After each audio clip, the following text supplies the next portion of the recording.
আমি আর কত অসম্মান সহ্য করবো কুসুম? আমার তো দেয়ালে পিঠ থেকে যাচ্ছে। অসম্মান করলে তোমাক গোলাপ সর্দার করেছে, তার সামনে ল্যাজ গুটে দৌড়ে এসে বিশেষ বাড়িতে এসে তুমি আব্বার সামনে তেজ দেখাচ্ছ।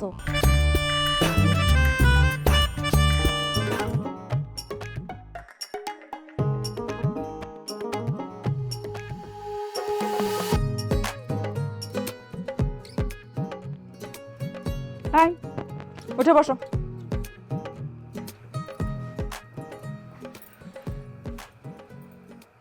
আব্বার কাছে শাহজাদের বিষয়ে কি কওয়া হয়েছে? কি কথা হয়েছে সেটা নিয়ে নিশ্চয়ই আব্বা তোমার কাছে নালিশ করিস। এই লোক, কথাবার্তা হুশ করে কইবে। তুমি তো চরম বেয়াদব হয়ে গেছো।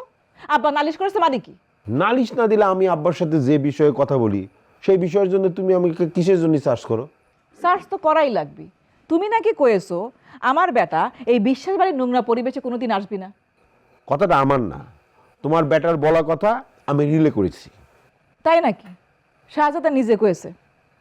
ঠিক আছে, তুমি ফোন করে দাও, আমি নিজের কানে শুনতে চাই। আমার ফোন করা লাগবে কিসের জন্য? তুমি নিজে ফোন করে তাকে জিজ্ঞেস করো, তাহলে তো প্রমাণ হয়ে যাবে আমি মিথ্যে বলেছি না সত্যি বলেছি। হঠাৎ করে তোমার এরকম গরম বাড়ি গেল কিসের জন্য?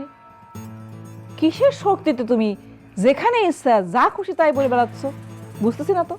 যা করছি আমার সত্তার শক্তিতে করছি। আমি আর কত অসম্মান সহ্য করবো কুসুম? আমার তো দেয়ালে পিঠ থেকে যাচ্ছে।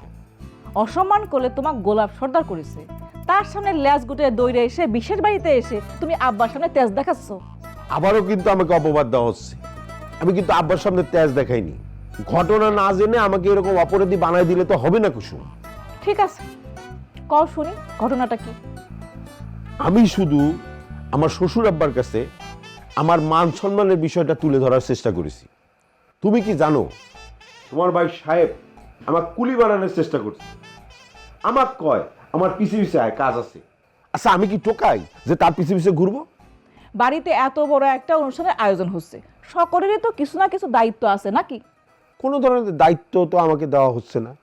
এমনকি এ বাড়ির বড় ঘরজামাই হিসেবে আমাকে তো আমার প্রাপ্য সম্মানটুকুই দেওয়া হচ্ছে না। তা কিভাবে তোমাকে সম্মান দেওয়া লাগবে শুনি? এই যে বাড়িতে তোমার বোনের বিয়ের আয়োজন হচ্ছে, আমার তো কিছু প্রীতি উপহার পাওয়ার কথা। যেমন ধরো কোট আর স্যুট, টাইয়ের কথা নয় বাদই দিলাম।